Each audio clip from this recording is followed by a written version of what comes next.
Hi, hello, isang magandang umaga, tanghali, hapon, gabi sa inyo pong lahat.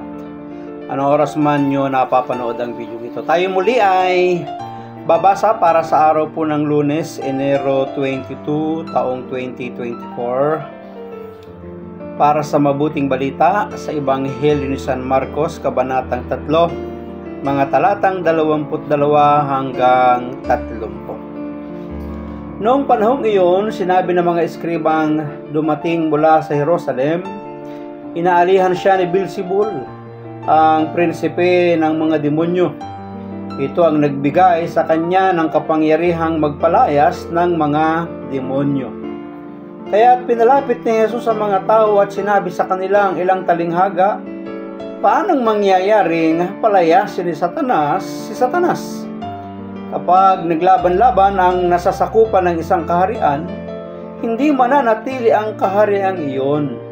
At kapag naglaban-laban ang magkakasambahay, hindi mananatili ang sambahayang iyon. Gayon din naman, kapag naghimagsik si Satanas laban sa kanyang sarili at naglaban-laban ang kanyang nasasakupan, hindi magtatagal at darating ang kanyang wakas. Walang makapapasok sa bahay ng isang taong malakas at makaaagaw ng kanyang ari-arian, malibang gapusin muna niya ang taong iyon, saka pa lamang niya malolooban ang bahay na iyon.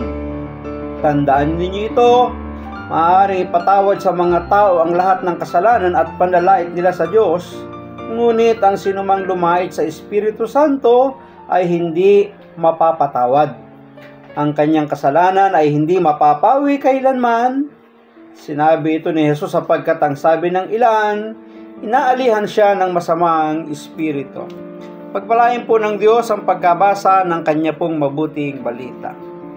Ang reflection po or pagsasadiwa ay hahanguin po natin sa aklat ng Simbahay 2024.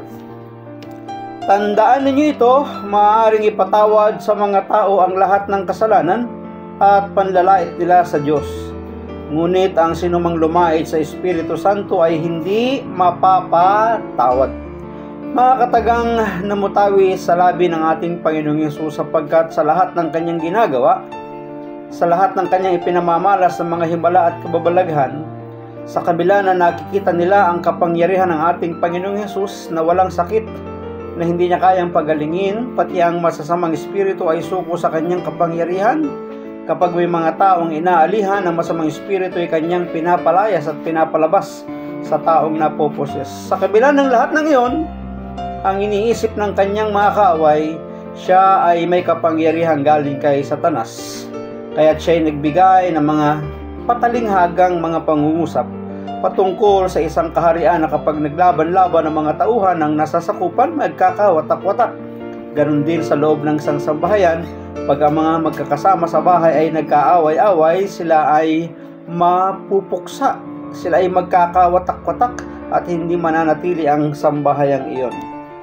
Walang hanggan ang kapangyarihan ng Diyos, hindi masusukat ang kanyang taglay na lakas.